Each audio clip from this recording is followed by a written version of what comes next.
Yes, team. Welcome to another episode of the Total Mental Performance Podcast. Today we've got Mr. Phil Graham. Me and Phil have many shared clients. We have a few shared friends, and we haven't really crossed paths. So when I shot him a message and Phil, do you want to jump on the pod? He was like, "Yeah, let's do it." I've been quietly looking forward to this one. So Phil, mate, thank you so much for jumping on the pod. Kieran, thanks for having me on. I know the time and editing and everything else that goes into these, so I really appreciate that and the message you're bringing to the marketplace. So thank you. Amazing. Why don't you give everybody a whistle stop tour? Say, "Hey, I'm Phil. I do X, Y, and Z in 3 to 5 bullet points." All right, I'll keep this really concise. My name is Phil Graham. I've been in the industry for the last 15 years. I've been, seen, and done it all right from the very start of being a personal trainer, being one of the first online coaches in the UK. I've seen the significant growth in the fitness industries through recessions, multiple recessions. I've seen the growth of the online world. I've seen the growth of the semi-private model, the growth of CrossFit from when it never really existed, right the whole way through to the growth of semi-private gyms and high-ticket businesses, low-ticket businesses. I've seen it all. And my work in the fitness industry really stemmed from being diagnosed with type 1 diabetes. Back when I was 16, I didn't value health, didn't value exercise, didn't really value myself. And long story short, I was diagnosed at 16. And when you're told that you might die, you might have kidney failure, you might lose a limb, you might go blind, you kind of tend to pay attention. And I was told that all these things might happen unless I controlled nutrition, exercise, lifestyle, mindset, medication. So my little 16-year-old self found hope in the fact that I could do something about it.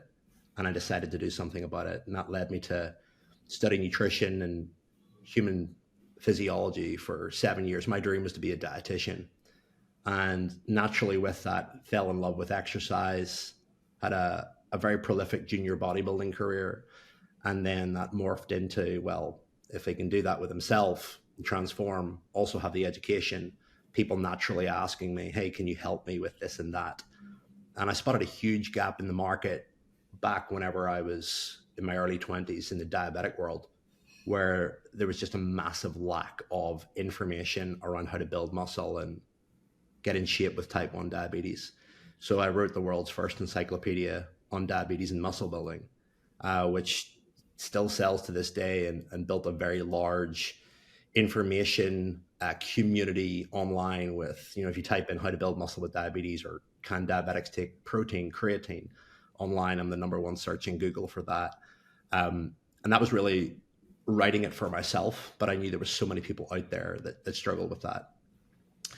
And because I had such extensive knowledge of nutrition and training and all that, I was always asked to coach coaches. I used to go to gyms and coach teams. I used to travel into Europe and do seminars. This is back in the days where Poliquin was big. It would have been a good bit before your time.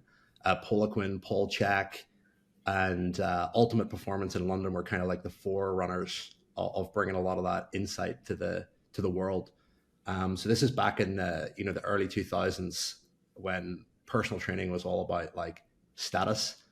And I think a big thing to make, I had this conversation the other day with a colleague, back in the day, none of us really cared about money. We cared about status. And it was who was the most credible, who had the most wisdom and knowledge, who got the best results, who could, who host an event with 2 weeks notice and fill it with 200 people. That's what we were all about back in the day. There was none of this like, oh, I'm making 5K more than you. That wasn't even, we didn't talk about any of that stuff. And, you can see I've seen the shift in social media, and, now everybody's lives are portrayed on Instagram, and there's a significant amount of posturing that goes on, and everybody's trying to fit in, and who's the most successful and who's the most wealthiest and all this kind of stuff. But, it's funny because back in the day, that didn't even cross your mind. If anything, if you made money, you didn't tell anyone because you didn't want people knowing what you were doing. Right. So it's been a very interesting evolution, and, naturally moving on from that, the market has very much it's in a correction phase right now. So you know, you see substantially more online coaches competing for the same business, and the market size is it's definitely large. There's an infinite amount of clients for an infinite amount of coaches. But the big thing you got to realize is the market is much more sophisticated than it was 3, 4, 5 years ago. So people know what a DM is, people know what a call is, and yeah, I mean, I can talk to that in multiple different ways. So yeah, that's my backstory, and I kind of used the pain of being told that I was never going to be lean, I was never going to be muscular. Diabetes is a catabolic disease. Catabolism is when you break down tissue. Anabolism is when you build it. And I just said, you know what? Fuck that. I'm gonna do the complete opposite. So there was a strong level of defiance, and I lent in, did the study, did the work, and I always had a fascination for entrepreneurship and business and value exchange and building things that could be, you know, sold to one to many versus one to one. That was probably the biggest shift in my business and my life whenever I caught on to the concept of, focusing on exchanging value between one to one and one to many. And I'll talk to that for a brief second because it's very important. I talk about two different mindsets of a coach and an entrepreneur. And a coach mindset is when you first start getting into the game and you love the intricacies of working with a client one on one, and the whole fact that somebody's listening to you and doing what you tell them to do. And it's a very fascinating play because you see people do the stuff that you tell them to do, and they transform and they change, and there's a feedback loop there. And the beautiful thing about that is that you can change lives with it. The hard thing about it is that it's limited. So my biggest lesson in the early days was, how could I take this concept of one-to-one coaching and turn it into a system where I can impact many? And the first realization of that was the book. So I realized that I could talk to you, one-on-one about diabetes and how to change. But then I realized, well, that's quite manual. That's quite tiring. There's no real ability for me to expand beyond the single conversation. And then when I wrote the book, and I think we did like 10,000 copies in our first year, which was obviously a very, very micro niche part of the world, part of the globe with people with type 1 diabetes. And I realized, flip, I've just impacted those people. And inside that, there was go and join the memberships, go and get the ebooks, go and get the whatever. And I was impacting people more at scale. And, there's this shift that you need to make from coach to entrepreneur. And I kind of call the coach mentality. There's a lot of people that pride themselves on being a coach, but an entrepreneur is focused on taking the concept of that coaching, turning it into a system that can impact humanity. And it's actually the result that is generated from that whole intellectual property, experience, wisdom, that then allows that individual to have a much more profound impact on themselves, but also the people that they speak to. So really making that shift, if you want to be the change in the industry that you want to bring, is critical. And stepping into the entrepreneurial role means that you look at the result that you get for the clients, you look at your area of expertise, and you turn it into a system, you turn it into a mechanism that can impact a lot more people than one-on-one. So that involves technology, software, people, strategy, and a lot more components to it. There's a lot more responsibility with it. Whereas a lot of people look at the entrepreneur and think, oh, it's a shiny, glossy cover. Really, you're an impact of change. You're bringing change to the world. You're an agent of change. And, you need to build the system to maintain that, maintain quality and consistency. So it's inputs in, clients in, results out.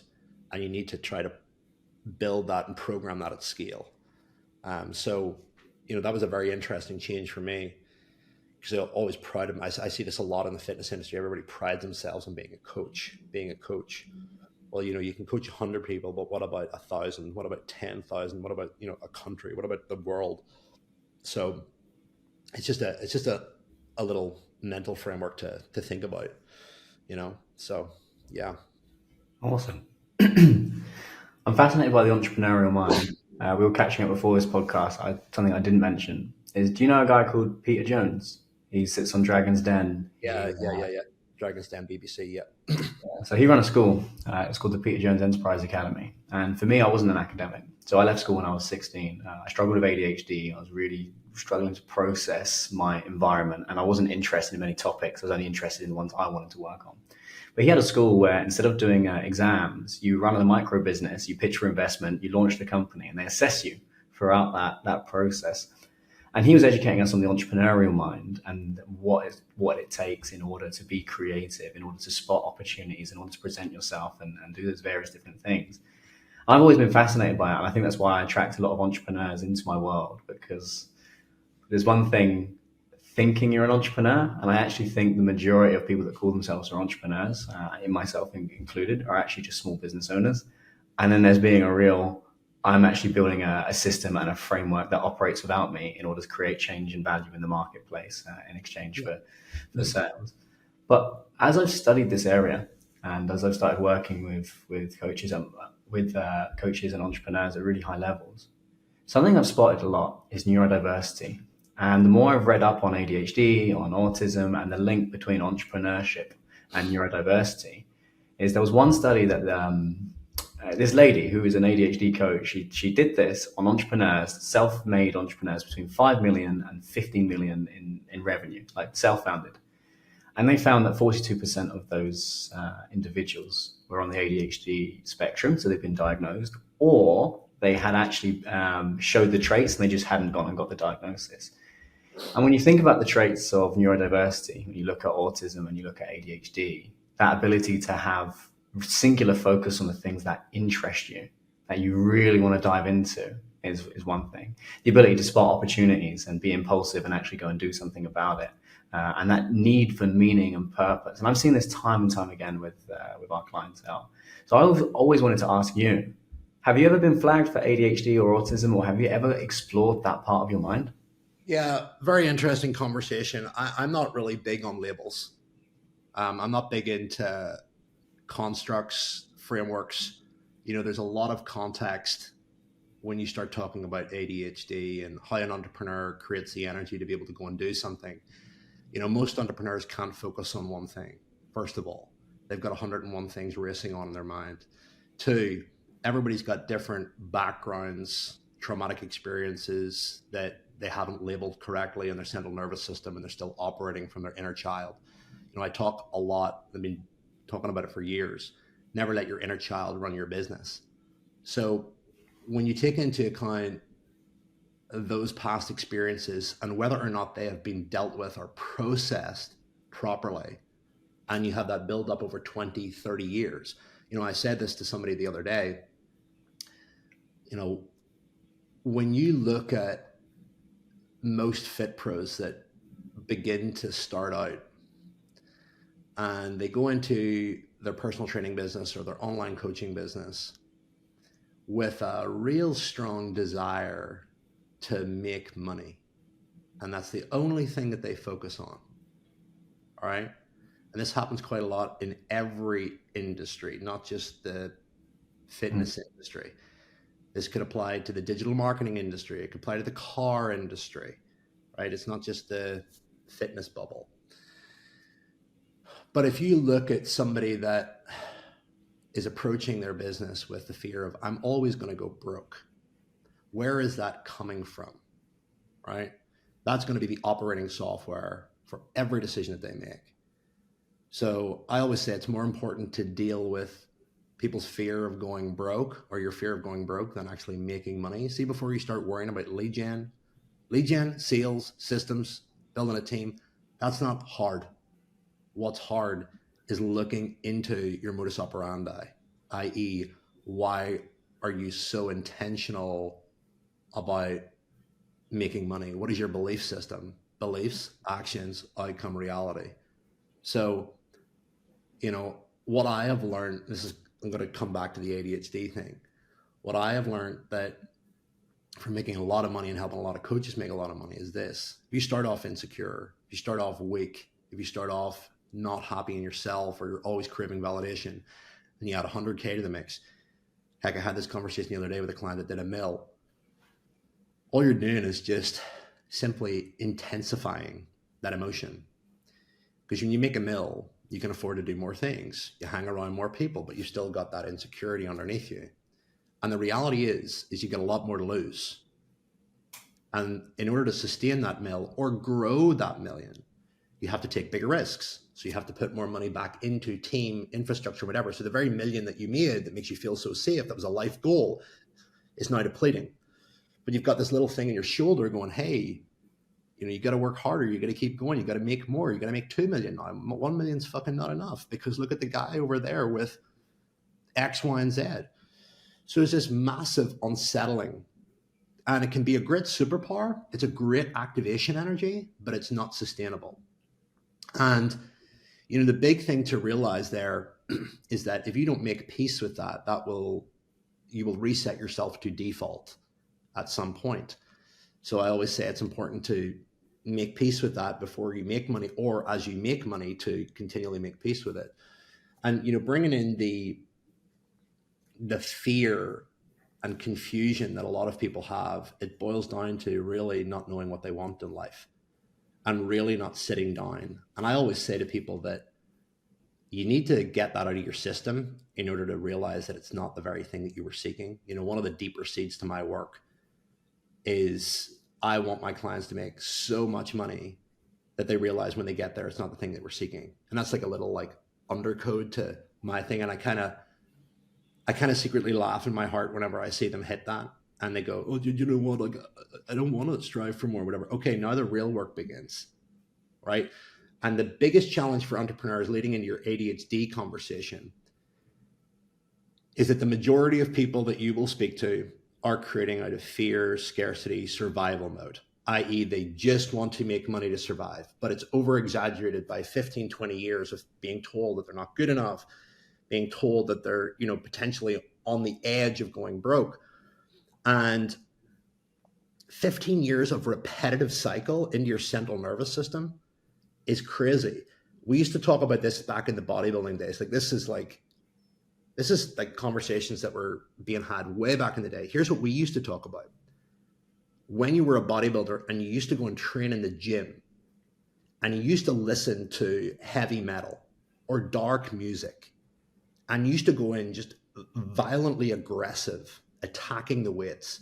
Some people may do this in boxing, whatever it is. But think of every time you throw a punch, every time you contract a muscle fiber, and you're listening to Slipknot or Deftones or some kind of real hard rap music, and you're thinking about the people that you want to prove wrong. You're thinking about, how am I going to look in front of the girl? How am I going to look in front of the fucking competitor on stage? Nobody's ever going to tell me that I look shit on stage again. I'm not a skinny guy. I'm not this and whatever. Imagine the amount of tapestry that you are creating. You're almost creating this scar tissue that's holding you back from living your truth. And, I really think that a lot of entrepreneurs, the biggest problem is not necessarily the ADHD and the labeling. I think the biggest problem is, why are you chasing a white rabbit? So what is your past? Tell me, what are your unmet emotional needs? Where do they come from? Okay, bringing people to a conversation of realizing that those unmet emotional needs are actually ever present in their life. And here's the hardest thing that I have learned, and this is one of the hardest things that I had to deal with, is when you have built something, it's not hard to make money, by the way. It's very easy. But when you build something and your modus operandi is survival, or you had mommy and daddy issues, I don't know, right? The hardest thing is when you make peace with that, creating from new soil, because you're not used to it. So it's unfamiliar. Do you remember the first time you did squats, Kieran? Yeah, I was waddling around for days after. Right. Well, what were your knees like whenever your system was loaded with the bar? They were like Bambi, right? So, you've the hardest thing for anyone that makes peace with their past is creating from abundance, not scarcity. And that is a very different gear. So I'm not going to go into too much depth on this, but when you're in the masculine do, it's great for structure, it's great for whatever, but we're not used to all right, I've proved myself, I've completely outstripped my goals, I'm worthy of love, it's already present in my life. Do you know what? I'm just going to be open to receiving here. And it's the contrasting gear that very few people access. Let me give you an example of how this plays out in natural law. And guys, listen to this. So, do you ever, Karen, are you single or are you married? Hopefully I'm not putting you in trouble here. No, I have a girlfriend. All right. So let's go to scenarios before you had a girlfriend. All right. Or anybody else listening for that matter. Do you ever remember as a guy, you used to make an effort to go and talk to a lady or a woman? All right. You used to put the input in, text her first, etc. And then there was times where, there was a little bit of distance, as in you weren't communicating with her, you weren't chasing her, but you just felt this magnetic pull from her beauty, from her being. All right. This openness that you just couldn't explain. And it just pulled you into. All right. That's an example of a very simple example of the feminine at play. Mm-hmm. Right. Knowing her worth, knowing her beauty, and just sitting there totally innocent, maybe not even intentionally, and you being pulled towards that. I shared a concept the other day that a lot of you guys that have really proven that you can make money and you can run a business, look at beneath everything. Who are you? I'm a powerful entrepreneur. I'm a thriving entrepreneur, whatever. Shift your focus from less doing, more being. When you are a thriving entrepreneur, a powerful entrepreneur, are you really being that in your existence? Or are you running around, getting up in the morning, freaking out about a failed payment? Freaking out that, your bank balance isn't going up 10K a day. Because when you let that guide your thoughts and your actions and your reality, it's a horrible existence. And, I think that's a bigger conversation than ADHD. Like I said, I have friends that have gone and got the labeling done. I have friends that don't bother with it. Personally, I haven't bothered with it. I know my strengths, I know my weaknesses, but I know where,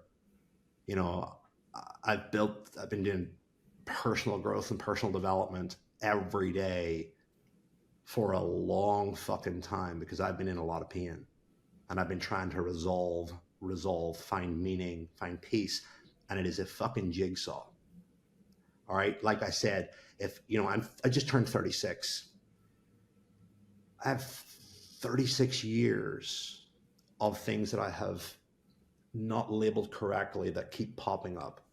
So I almost look at it like a little game. And you when you're in the pattern and the mode of it, you turn yourself into this cyclical framework of, oh, you again, resolve. Oh, I can't resolve you, but I'll park you for a minute. Something else has come in. So you got to be very good at compartmentalizing, having time with yourself. Thinking time is so important. The higher you climb, new levels, new devils and all that, the more intentional you need to be about reflecting on your life and the direction of where it's going to be, but also at the same time, not overdoing it. Because I see a lot of people that overdo the personal development, personal growth. Reading a personal development book is very soothing. I always make the joke of, a lot of copies of Think and Grow Rich have been sold. There's a lot of fucking poor people in the world. So yeah, you got to have fun with it too. When you realize that you've been filling yourself for years and you can laugh at it, you got to take a very lighthearted kind of openness to it. But the funny thing is, Kieran, in this industry is that in 5 years, most of the people that are running a fitness business won't have one. They won't be in the industry. In 10, 15, 20 years, nobody will fucking care and they will have carried on with their life in whatever way they're doing. So the biggest, most important piece of advice that I could really give people is to really savor the battles that they're fighting, the war that they're fighting, the climb that they're going through right now, because it's the most exciting. Because I can tell you, when you get to the top, you realize that, hey, it's over. You know, the most boring part of a computer game? That's when you complete it. Yeah. When you get to the fucking end, bro. Yes, team. Just wanted to drop in and share a quick announcement. We are launching the quarterly breakthrough, which is an innovative new way that we're delivering TMP and mental performance coaching out to all of our clients. And this might be something that might be interesting to you. So I'm coaching this on 3 core principles that every single one of our one-to-one clients go through. Number 1 is the laser-focused leader. So this is beginning with the end in mind, building a vision that is so crystal clear, you know where it is that you're going and why you want to get there. Then we reverse engineer who you need to become in order to get there. And finally, laser focused getting shit done. How can we help you get more done in less time? Then we have the next principle, the cool, calm, and collected doer. So that's taking you from emotional volatility to productive emotional stability. It's taking you from anxiously overwhelmed to having a calmly clear mind, and it's helping you achieve more by doing less. And finally, we have the confident business owner. This is taking you from insecure to inspirational, so building your self-worth and building your confidence. It's social media savagery. How do you actually just turn up as who you are, not who you think the world wants you to be, but you as a unique individual? An abundant financial self-worth. If you want to attract and build and scale a company, you need to make sure that you know that you're worthy of that and you feel enough of that. So if you're listening to this, the kickoff date is on April the 9th. April the 9th, we're kicking this off. There's a weekly call every Tuesday at 1 p.m. UK time, 4 p.m. Dubai time, 8 a.m. Eastern time if you're over in the US. And all you need to do to get started is head to the link in the bio of this podcast, click on join the waitlist, and then we'll be in touch to send you all the details once everything goes live. There's going to be a limited number of spaces. There's 1 weekly group call every Tuesday, and you're going to be spending that time with me. There's only going to be a few seats. You're not going to get disappeared into a room full of 100 people. No. You're going to be asking me questions. I'm going to be asking you questions. This is for coaches and entrepreneurs that aren't quite ready to start a one-to-one coaching process, whether that's on a personal level or on a financial level. Maybe you've been interested in TMP for a while and you want to dip your foot in your toe, you want to dip your toes in the water and you want to try and try these things out. Now is the chance. We're launching this April 9th. Final applications will all be boxed off actually before my birthday on April the 3rd. So April the 2nd is when we'll be closing out all of the seats. And now is your chance really to get involved on this. So if you want in, click the link in the bio, join the waitlist, and then we'll be sending over a series of links for you to get all the information you need off the back of that. Our admissions manager will give you a quick call to see if you're a right fit for the program. And if yes, we'll all be good to go. Anyway, get back to the podcast. I hope you enjoy the episode. And you're driving around. Do you remember Grand Theft Auto, the original? Yeah. Do you ever remember using the cheat codes? Yeah. All right. So here's what a lot of fit pros are like. They start playing the computer game and they want the cheat codes. The cheat codes, by the way, are tactics. How can I grow my following real quick? How can I make 10K, blah, blah, blah, blah, blah. It's all quick stuff. Tactics are kind of like a little bit like cheat codes in a way. And they're trying to get to the end of the game. And when you get to the end of the game and you've ticked everything off and there's nothing else to do, it's very dissatisfying.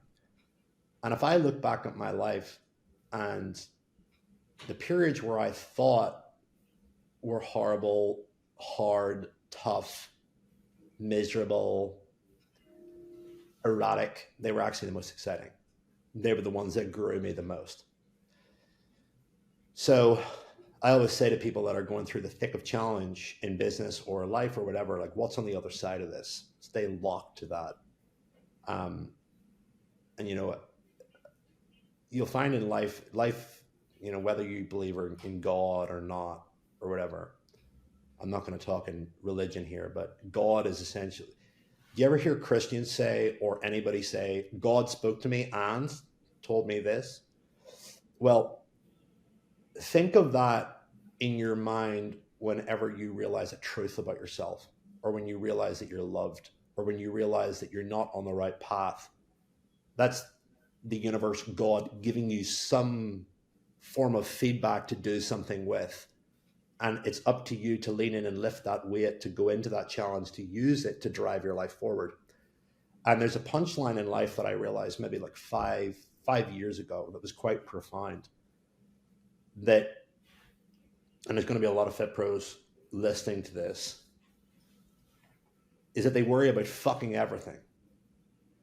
They worry about their leads. They worry about where their business is going to come from. They worry about paying for a team member. They worry about their expenses. They worry about their relationship. They worry about how they look. They worry about their following. All right.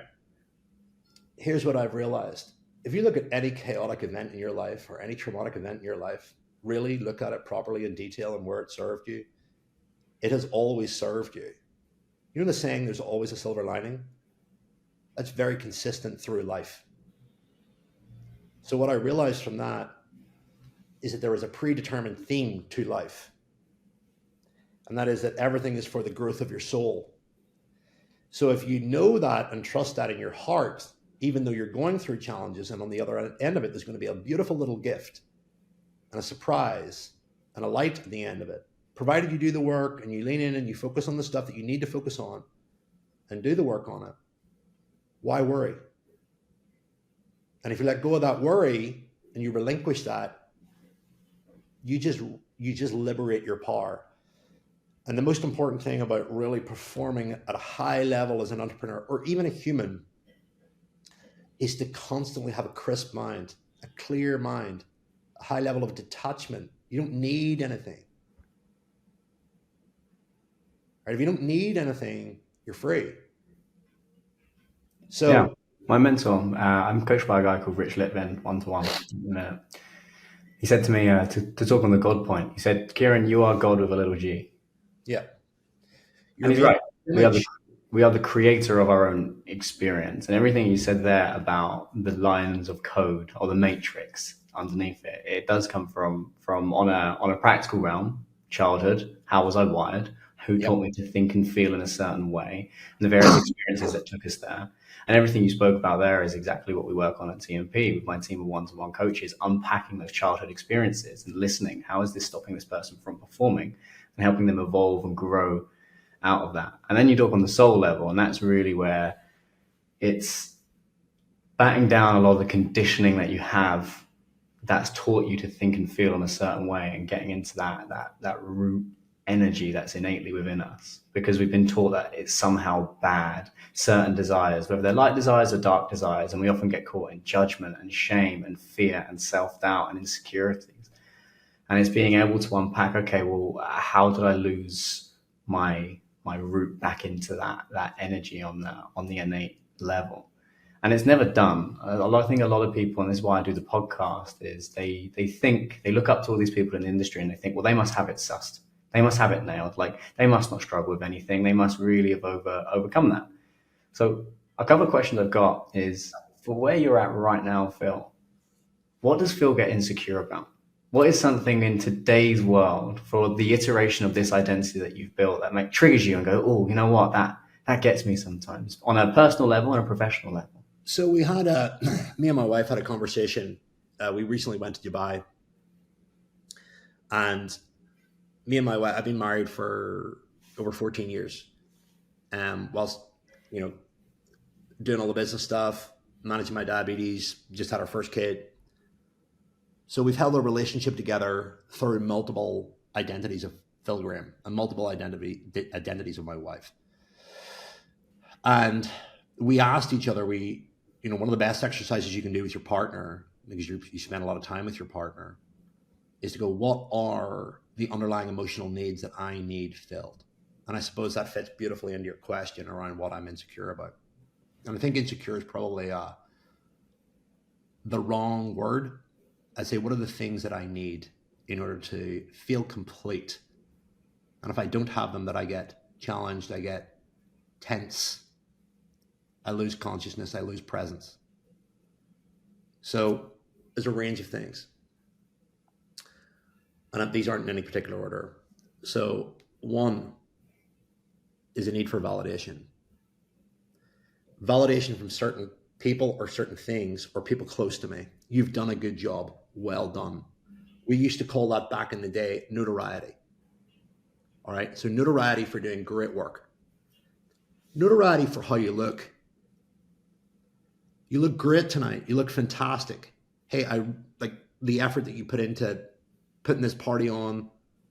Here, the event, notoriety. So that's important. And everybody will have that. You know, when I was a younger kid, I wasn't notoriety. Like I wasn't validated for anything, right?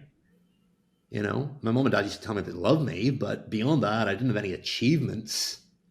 You know, I wasn't an A grade student or anything like that. When you're brought up going, you need to be hitting these grades in order to be successful, or you need to be hitting these grades in order to be successful so that it can make us look good, right? Number two is I have a very high need for adventure and exploration. I'm a very curious individual. So I like sexual exploration. I think for a man, you know, especially when you're in a relationship for 15 years, I mean, let's be fucking blunt about it. If you're not looking after your sex life, you're going to get fucking bored. Yeah. So you need an element of variety and excitement in that to stay alive on your edge. And I think the big thing, nobody really talks about this stuff, but it's so important. You know, if you're in a relationship long term and you're bored of the sex and it's functional, sex is ultimately like physical and energetic stimulation. And it turns in a relationship over time into purely sometimes just physical, where it's, you know, a quick wank before bed and boom, it's done, right? Sex is something to be thoroughly enjoyed, something to be excited about. Think about the first time that you dated your wife or the first time that you dated your husband. Think about the build up to the sex, right? So in our relationship, it's very important that we maintain, I'm still like flirting with my wife. I'm still looking forward to sex night, right? See, the minute you lose that as a guy, you are fucked, right? Because your eyes will wander. So, you know, really getting clear on that and looking at if there is a problem around that. Is there shame? Is there some kind of, you know, unmet fantasy or anything like that? A well-fucked man will perform incredibly well at life, and vice versa for a female.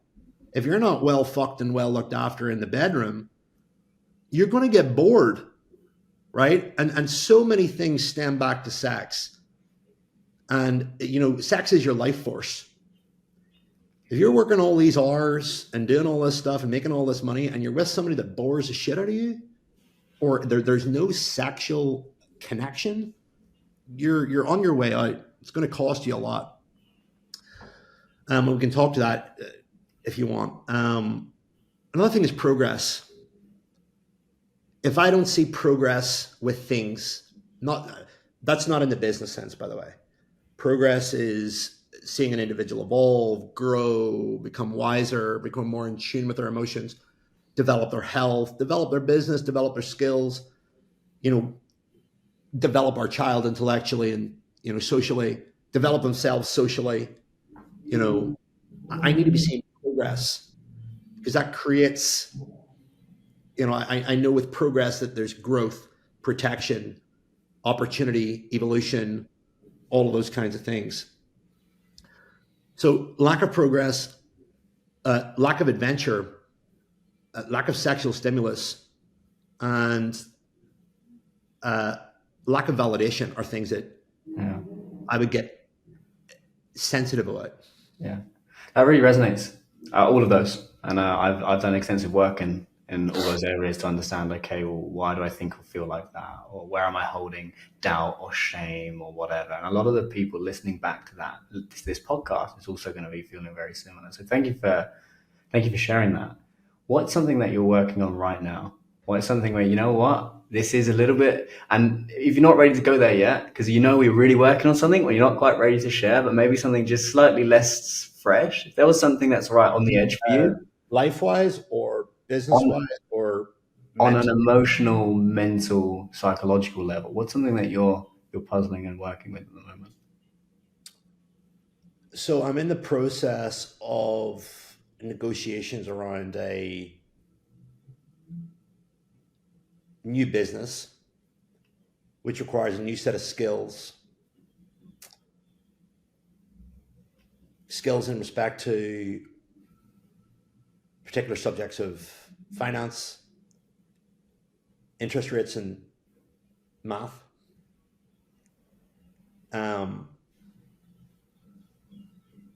Talent acquisition. So what that means is basically hiring the right people. So with that, there's new terrain that requires new training, that has blind spots, that requires intelligent counsel, due diligence. Due diligence is a big thing in this new field, and patience.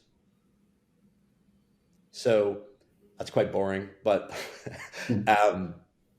yeah, those are kind of things that at the moment in my life are important. So if you want me to expand on that. Well, it's quite interesting because that falls back on the 4 or 5 things that you just said: a need for validation, for notoriety, exploration, adventure. Yeah.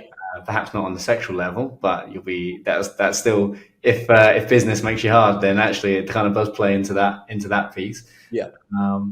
Which is really interesting. What about on your personal side? What about on the personal side of Phil Graham? Because often the business bit is where guys like us are very comfortable and safe. But on the personal side, that's for a bit more. Ooh. Yeah, personal is definitely health. So I, for so many years, have been the ripped, lean, strong bodybuilder. And you know the saying, being there, wore the t-shirt. I, probably over the last 6 years, I unwound that character, and the actionables that were maintaining that character, obviously less training, less intensity, less food, less anabolics and all that kind of stuff. As I was I was competing I was in magazines and sponsored by BSN and all that kind of stuff. So it was at the top level where it was a daily job. So getting lean again. And when I say, like, I'm carrying a bit of puppy fat, right? It's nothing crazy. I'm carrying like maybe 8 kilos above what I'm comfortable with. So I'm just in the process of bringing that back to a nice lean level. I started jiu-jitsu. I did actually start it before lockdown, but it kind of went a bit tits up. So really getting my physique back to a standard that, I have a very simple standard: lift double my body weight, have visible abs, boom, done. So we can see the top 4 abs at the moment. We can't see the 6. So that's what I'm working on physically. And getting into the routine and getting excited about it has been the challenge. So yeah. Mm. Yeah, I see that a lot, particularly with former athletes or people that have competed, because even for me, like, I still hit pads once a week with these Cuban fighters. I don't know if you know much about boxing, but the Cubans move in a really beautiful way. But yeah.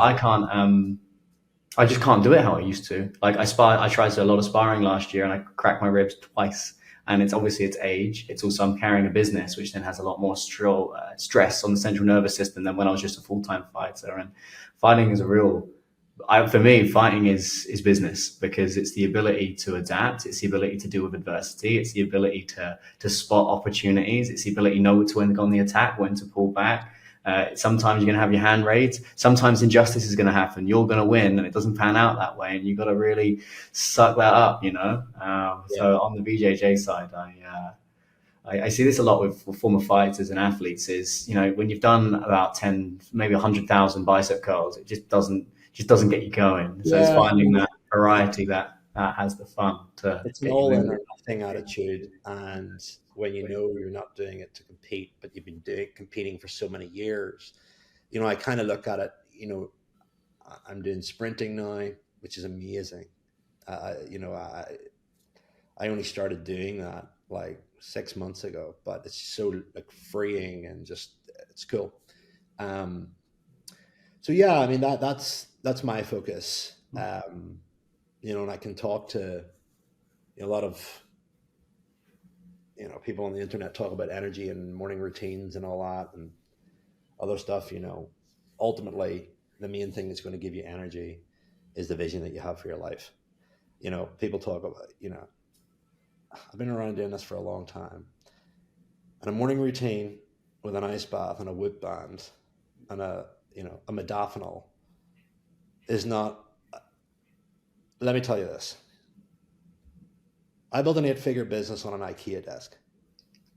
I've got a pretty extensive boardroom here in my house. This is one of my offices. And I have performed better on a standing IKEA desk than I have with a 25 grand marble boardroom table and a Dell widescreen TV that's wider than it needs to be. The number one thing that will give you energy is your will. All right. And the intention to really recreate your life. And for me, it was, I want to totally recreate my lineage and I want to set a new standard from me. So I was just so fucking fed up with being told this, told that, beliefs that just didn't fit because I tried them out. And you know what? This is not me. So I was able to channel that sheer and utter fucking pain and annoyance and frustration into productive output. And the minute that you lose that, then people start looking at modafinil, alpha GPC, meditation, headspace, think and grow rich, right? Listen to this very carefully. Everybody listening to this. Look at the most successful fucking entrepreneurs in the world. Are they fucking doing journaling such and such in the morning before they go? No, they are in the dirt fucking fighting, building their thing because their goal, their vision is so much bigger than themselves. Initially starts out with themselves, and then they get to the point where they get the funds, they get the resources, the responsibilities, and the confidence and the courage to know that they can go bigger, right? They're not relying on these little hacks and like little routines and whatever. It's pure dirt. If you look at the most successful entrepreneurs that you have, they're not ultra like structured in everything that they do. They literally will fight tooth for nail to get what they want. And I really feel that is lacking in today's society, especially with the younger people trying to build a business. You just have to get into the dirt. You've got to fight hard. And yes, you can use all these structures around you to help support that. But do not neglect the fight that you're going to have to get down and dirty every day. Yeah, the blood, the guts, the fight. Like there's a phrase in boxing which is, it's really easy to. I can't remember who said it. It might have been Sonny Liston, but he said it's really hard to get out running at 6 a.m. in the morning when you wake up in silk sheets. And he talks more about that. You got the beautiful girlfriend, the house, and all of it. But that for me is where you really touch into why you want to do something. And once you've got all of those financial and personal needs met, and that's done, and you arrive at the now what moment, that's really where the fun starts, because that's where we start going to existentialism. What is the meaning of my point on the planet? And I'm very wary of time, mate. So I want to. No, I'm all right. I've got 5 minutes, so we're good. Cool. You got to be mindful of that. That's not to say that you shouldn't be comfortable as you grow. And also, I think there's this. It's like what do you call the guy? Goggins? David Goggins? I'm not a big fan of Goggins, to be honest. Yeah, I'm not really a big fan of that either. I think that mentality is very toxic. I don't like it. I don't believe that your whole life will be painful when you actually start telling the truth about your life and the areas that you actually want to reveal. And by the way, if you want to really live a great life, drop everything that you're doing, put your life down on paper and write down what's the shit that I'm avoiding. And you will be petrified at the stuff that you need to do. Here's one question I think you might know it, but you might love, which is I ask my clients, okay, when you look at your life right now, when you're being honest, what is it you're pretending to not know? I'm at a point in my life where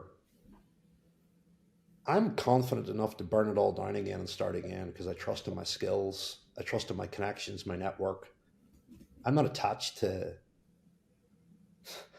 dude, when you can only buy so many cars and watches, you can only go on so many trips to the south of France, you can only have so many conversations with smart friends about the same old fucking shit. If you would have said that maybe 5 years ago, you would have got a different answer. But I'm very much at peace with myself right now. And I'm willing to unlearn. I'm willing to be wrong. I'm not, I don't attach myself with any tightness to anything. Thank you for, I wasn't asking the question directly, but thank you for answering it. But it was to the piece of when you said you got to write down, about your life and really look at it objectively and understand what that's about. That question I always ask myself. I ask my clients, what is it about my life I'm pretending to not know right now? And usually when I ask a client on a session, they go really quiet and then they go, I don't know, or I don't think there is anything. And then they sit with it over a few days and weeks and months. And then I get a message, you know what, man, the thing that I'm pretending to not know is actually this. And that is the hard, brutal guts and truth of, okay, well, how am I living my life and what am I doing and what am I not doing? And I find that silent, gentle question that almost doesn't make sense when you first ask it. That gets to the root cause of what's really going on from an energetic perspective of how I'm moving in the world. Yeah. I mean, I always say to people,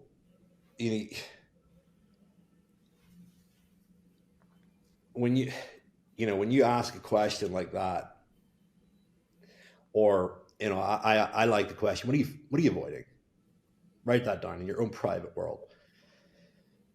The challenge with that is that when you bring kids into the world, when you bring business assets into the world, when you bring a team that, are dependent upon that into the world, the deeper you get into that, the harder it is. So, if you're young and single and living in Dubai and you've got no kids and you've got no attachments, it can be quite easy to communicate that. But in the thick of it, where there's consequences, and the consequences go far beyond you, they go into multiple other people's families, it really does require either two things. One, you take on all those consequences and you just fucking roll with it. Or two, you build out a strategy and a plan to do it and minimize collateral. So if you're an entrepreneur, the number one, most wealthy people aren't focused on making more money. They're more focused on de-risking themselves and protecting what they've already made.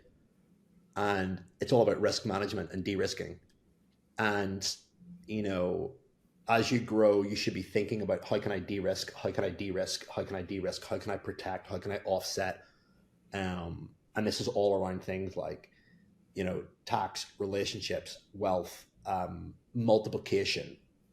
I could talk, yeah. Most coaches that you'll work with are very much still in the accumulation phase. So the accumulation phase is I've got a skill set, I can sell it, I can make cash, and very few get to the multiplication phase. And the multiplication phase is when you've got more surplus cash in your operational expenses and you need to use that. And I get asked the question all the time, what should I invest in? What should I put my money to? The number one investment, and I invest heavily in a lot of stuff. The other day I was looking at a Marks and Spencer's. It was 2 year. Stocks and shares, venture capital, the lot. I've done it all. And the biggest lesson, there is nothing on the planet that is going to return as fast as your skill set and your business. So you invest in that, put all your money into that until you get it to a point where you can't spend anymore. And then it should be spurting off profit, and it should be giving you free time. And by the way, for all of you listening to this, as you invest in team, as you invest in your business, you should be making more profit, driving your reputation, having more free time, i.e. you work less. If you're growing and you're working more, something's wrong. You're not hiring, or you're not mentoring or training the team that you have, or you're not installing the right technology or systems. You don't get a reward for how many hours you work. I would far rather listen to an entrepreneur that works 10 hours a week than somebody that works 50 hours a week making the same money, right? So the whole reason why you set up a business was freedom and peace of mind. Remember that, keep that at your core. You didn't build the business to be stressed. It will be stressful to start when you start it and like have an expectation of that. But the right decision making and the right people around you should be alleviating that. That's why you pay to invest in your skills, to invest in team, to invest in software, to invest in infrastructure, is to actually free up constraints in your head. And I talk about constraints all the time. You want to grow a business, find a constraint. Always look at yourself first. What is a limiting belief that is holding you back from doing the thing? Is it a lack of skill? Is it a lack of process? Is it a lack of belief? Once that's done, then you go into the business and you look at, all right, first thing, internal deliverables. Am I genuinely getting a result? You know, do you want to hear the fucking hard truth? Most of the fit pros on the internet aren't great coaches. They're good marketers. They right? forgot the art of getting Coming results from- and delivering. Yeah. Coming from a hardcore world of where you were measured on your results. We didn't use social media. It was fucking word of mouth, reputation. Reputation and relationships are everything in business. But you realize, if you look at, I always say, get 10 of your clients. If you randomly sampled 7 out of 10 of them, they should be good enough to put on the front page of a newspaper and shock people. Not just physically, emotionally, mentally, all the primary, secondary, and tertiary benefits of working with a coach. And if they are not newsworthy, your service is not to a standard that it should be. The better the service, the more money you're going to make. I've definitely seen that shift, particularly out here in Dubai, where coaches will say, "Oh, you're crushing it," and that usually the first metric of success for crushing it is how much money they're making, not necessarily the impact and the results that they're delivering. And I agree, that really resonate when you say we're creating great marketers, but not necessarily great But coaches. that'll all, like any market, That was correct. correct. Like any market, that'll go full circle and it'll come back around. So, you got to look at the market cycles. The market is at a point now where we're post-COVID. It's not easy to make money, as easy to make money online as it was.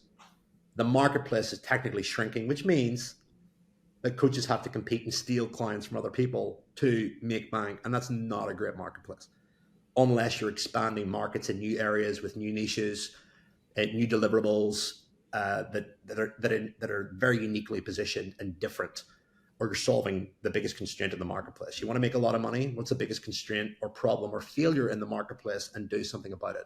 That's where the riches are. But everybody else is going after the same thing. So, yeah, I mean, I could talk to that for days, but hopefully that makes sense. Yeah, that makes a lot of sense. I got one final question, mate. Yes. I want you to delete TMP, the brand, the company, or total mental performance, but I want you to think about the phrase and the language. What does total mental performance mean to Phil Graham? If Phil Graham had total mental performance, how would he know? Well, I would disregard mental, and I would first of all make sure that I'm at peace in my soul.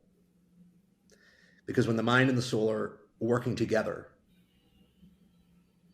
I mean, you're free. When your mind is working independently of your soul, you're fucked. So you need to integrate the two. Your soul always knows, always is, and is truth. Your soul is always loved. So think of the ocean. Think of where the Titanic was sunk. You've got the top, which is this vast, erratic, wavy, devastating environment. And then below that, you've just got the stillness that always is. So when you meditate, when you do your ayahuasca, when you do your fucking shrooms or whatever the fuck, you journaling and you find that little glimmer of peace, you find your soul. So when you can tame the mind to work in tandem with the soul and realize that they're all in one, that's when you're truly like at your power. But when they're fighting with each other, when your mind's telling you, you need this to be happy, you need that, you need to blah, blah, blah, blah, blah. When you got this monkey on your shoulder constantly nattering at you, it's very draining. And that's a constant, that's a piece of work that you should be committed to mastering and committed to working on every day of your life. It's not going to be a one phase, it's a constant work of art. And treat it like that. Don't treat it in any other way. You're not doing anything wrong. There are many things that are outside of your control. Culture, environment, the news. There's many influences that are, really just trying to disrupt you. Go and watch the news. You haven't done anything, but look at how it influences you on a collective level. So I would really, make sure that you are always looking for the meaning, the love, the purpose in all of your chaos, and integrating your mind and your soul so that they can be in tandem together, because it's a very powerful force. Yeah. Beautiful. I agree. I think the reason we start with the mind here at TMP is because the mind is what stops you from getting to the soul. Whereas at the beginning, if we talked about, right, I'm going to help you access the soul, it doesn't necessarily mean anything. So people find it much harder to get into that. A lot of my work the last 3 years with Total Mental Performance has been educating the world and the market on, okay, how you think and feel will dictate your experience of this reality. Thus, we have to learn how to use the mind and get through to the mind. Like you said, the waves at the top of the ocean and getting to underneath that. That's where we spend our time, is helping people get out of that space to then drop into that depth. Yeah. When you do the work and you get those little glimmers of gratitude, you do it once, you do it twice, you do it 3 times, you then start to build a realization of what you can access. And the same things over time bring you back to the same place. And that is where you have to have courage and trust in yourself. And, the more you do that, the more frequently you do that, you begin to build this realization. That's the word. All right, you're off. You're still there. You're okay. I got to connect you guys. And you just build that healthy conversation between yourself, rather than, I feel this way, I'm stupid, I feel, I'm a bad person for, not wanting to do more or whatever. I mean, that's just confusion and natter, So, yeah, it's very important to have those two apiece. But most importantly, your mind can be a great deceiver. But when you access God, light, love, whatever it is you want to call it, that's when you're present. If you look at the luminaries, like, I'm talking crazy stuff here, but you look at the luminaries like Jesus or anybody like that, they were able to access that constantly, right? So, yeah, it is a very interesting conversation. But I wonder what it'll be like to be Jesus. It'd be cool. There's a thought experiment. If I was Jesus, how would I know? Yeah, very good. Well, you'd have to put up with intense. You'd be crucified. You'd be shot. Mm-hmm.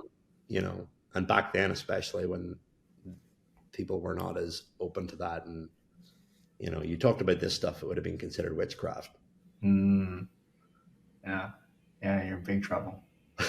Big trouble. Wow. Yeah, amazing.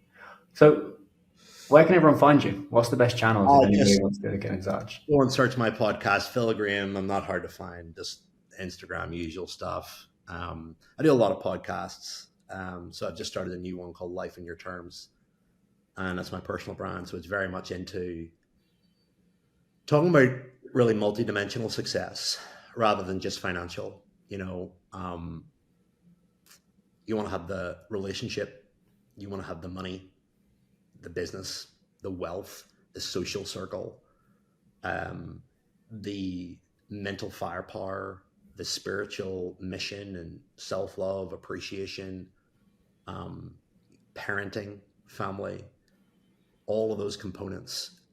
I've really made a point in my life of learning from people that have the multidimensional success component, because when you focus on learning from people that just have the monetary, for example, you're usually taking on board their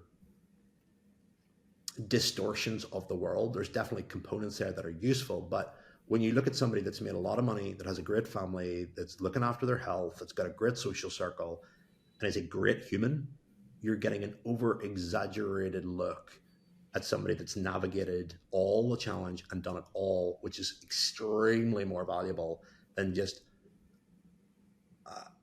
somebody that's made 10 million on the internet. In fact, you will see anybody that makes exorbitant amounts of money, they'll usually do it very fast. They'll not sustain it, and they'll crash at some point. And they'll usually go and find God on an ayahuasca retreat. Look for the patterns, right? You weren't designed to do that. Nor were you designed to have full-time recreation either. You were designed to go through challenges. You were designed to build friendships. You weren't designed to be a lone wolf. You were designed to have a higher purpose. Like, these are all like very important, just good quality living principles. It's about living well. And I'm about the time I'm on this planet, I want to make it the most enjoyable time possible. And don't take yourself too seriously. Don't take life too seriously. Approach it with a level of lightness, detachment. Never get attached to anybody. Never get attached to your business. Never get attached to the money that's in your bank. Just go with the flow. I know that sounds very whatever, but a lightness to it is very much more powerful than somebody that's very fucking. I think there's timing, isn't it? Because if you look at the timing on which you're at, if you'd heard this message when you were doing the diabetes thing, or when you was building that, you'd say, "Yeah, it's all great, Phil, but I gotta build stuff, right?" But I agree with you, and I see that a lot. What you actually described, mate, was my journey out of the international boxing, eating disorder, anxiety, depression, suicide attempt, into software sales, made lots of money, and then I literally went on an ayahuasca retreat. I literally did what you just said, because I'd made all this money so quick and I was traveling so fast. I ticked off all the things I thought would make me happy, and it was on that experience where I just realized I was put here to help people, and that was it. And that realization, that earth-shattering moment of, okay, well, all this other stuff is superfluous, and I'm taking myself too seriously in this game, in this life, and all of a sudden I think I'm somebody. And as soon as I stopped taking myself so seriously, and I started to realize, well, hang on, I was here to help people, and the way in which I'm currently helping people isn't really serving anyone in the way that I want to serve it. You literally described that experience, and I lived it. So thank you for raising that. Yeah. I break it down to one simple goal: become your own best friend. You're with yourself 24 hours a day. So if you can become best friends with yourself, and your dialogue is healthy, like you talk to yourself like a mate, that's a cool life. It's so weird you mentioned that, because yesterday I always buy myself a new journal every year. I like to buy a big one, nice big thick one. This is the year of the rhino. And what I started noticing, I journaled on it, is I literally finished. I don't even can see it there. That's yesterday's journal. I love you, mate. And I've started saying that a lot more, particularly in the last 6 months. Is that I started finishing and I didn't really clock onto it. It was only as I started reviewing last year's journal and I started looking through towards the end of last year, I started saying, "I love you, mate." And when you can get to that place, you still have moments where you catch yourself and you're like, "Oh, you shouldn't have done that," or "You're better than that." And no, it's okay. It's okay. And it's treating to yourself, like you are your own best mate. And that's what I challenge myself and a lot of my friends, my family, my clients on is, well, hang on a minute. This judgment and how you're talking to yourself, if that was your child, or if that was your best mate, would you say the same things or place the same judgment? And if the answer, and like 99% of the time, the answer is no. It takes time to develop the awareness to do that, and repetition, just like any skill. But it's critical. I don't want to be frightening myself or tormenting myself. What's the benefit of that? So, yeah, that's where it boils down to self-trust and love and all the stuff that I talked about earlier on about not worrying and surrendering. We spoke about the blood and guts of business, right? Yeah. But often we don't talk about the blood and guts of actually doing deep traumatic work, going back into those parts of you where there's shame and there's guilt and there's sadness, and that can come up in your professional life. But even you mentioned the sexual element as well, working through certain desires and kinks. Like, why do I want that? Why am I shaming myself for that? And Yeah. when you really start to become your own best mate, it is doing the blood and guts work. And what you'll see is a lot of people, they become very successful, but they don't want to do the blood and guts work. So they use their success as a crutch, as a way of hiding away from what really needs to be done. And when you meet people that are, and you've clearly done the work and dived into the blood and the guts of it, you do feel a level of peace that other people don't have. And there's a beauty in that. So what would you say to those that are trying to avoid the blood and guts work?